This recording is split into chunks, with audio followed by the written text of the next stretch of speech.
বাথরুমের দিকে গিয়ে দেখলেন মিনু গোসল করার জন্য রেডি হচ্ছে। মোমেন সাহেব দেখলেন মিনুর পরনের জামাটা খুললো আর মনে মনে ভাবছেন, আমার ঘরের ভেতর রসায়ন নদী, আমি সাঁতার কাটলাম না, এখন আর আমার বউকে কি দরকার? কাজের মেয়ের সাথে যদি একটা ভাব জমানো যায়। কাজের মেয়ে মিনু ড্রয়িং রুমে ফ্লোর পানি দিয়ে মুছছিল।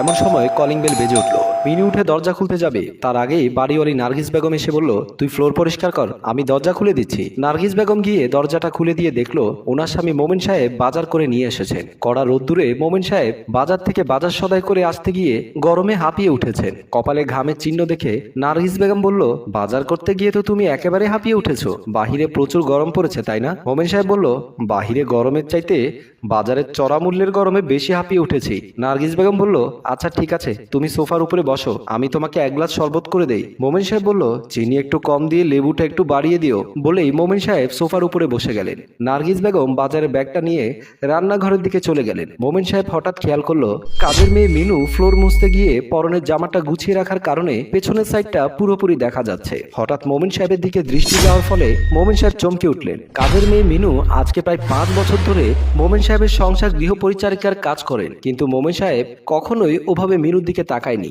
একে তো প্রচুর গরম, তার উপরে কাজের চাপে ঘামার ফলে তার শরীরটা দেখতে মনে হচ্ছে যেন কাঁচা হলুদের আটি। এমনিতে মোমেন সাহেবের কিছুটা চারিত্রিক সমস্যা রয়েছে।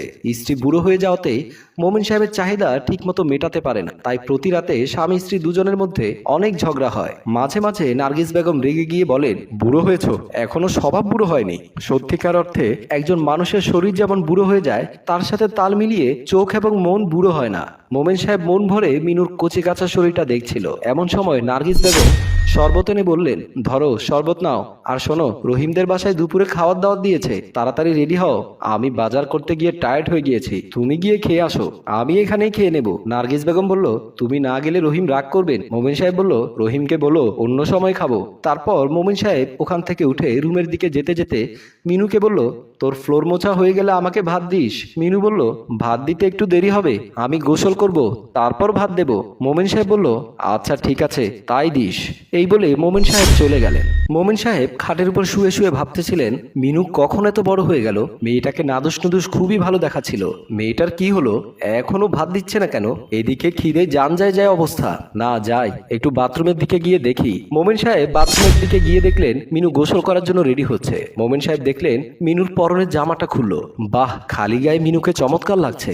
তারপর মিনু পরনের প্যান্টটা খুলে ফেললো। মোমেন সাহেব আড়াল থেকে দেখে মজা নিচ্ছেন আর মনে মনে ভাবছেন, আমার ঘরের ভেতর রসায়ন নদী, আমি সাঁতার কাটলাম না, এখন আর আমার বউকে কি দরকার? কাজের মেয়ের সাথে যদি একটা ভাব জমানো যায় তাহলে আর কোনো টেনশন নেই। এর ফাঁকে কাজের মেয়ে মিনু গোসল সেরে বাথরুম থেকে বের হওয়ার সময় সামনে পড়লেন মোমেন সাহেব। মোমেন সাহেব কাল বিলম্ব না করে মিনুকে জড়িয়ে ধরে রুমের দিকে নিয়ে গেলেন। এমন সময় নার্গিস বেগম দাওয়াত খেয়ে ড্রয়িং রুমে এসে মিনু চিৎকার শুনতে পেল। আওয়াজটা কোন দিক থেকে আসছে?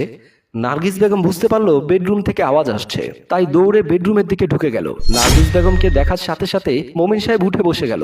মোমেন সাহেব বলল, দেখেছো দেখেছো কেমন বজ্জাত মেয়ে, ঘরে আমাকে একা পেয়ে আমাকে জড়িয়ে ধরেছে। আমি কত করে বলেছি আমি তোমার বাবার বয়সী, ছেড়ে দাও।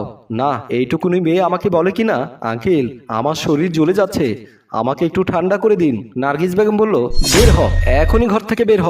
মিনু কোনো প্রতি উত্তর করলো না, কারণ করেও কোনো লাভ হবে না। এই সমাজ পয়সাওয়ালাদের কথা শুনে গরিবের আর্তনাদ কেউ দেখে না, তাই কোনো প্রতি উত্তর না করে মিনু মোমেন সাহেবের দিকে থুতু ছেটিয়ে দিয়ে বের হয়ে চলে গেল।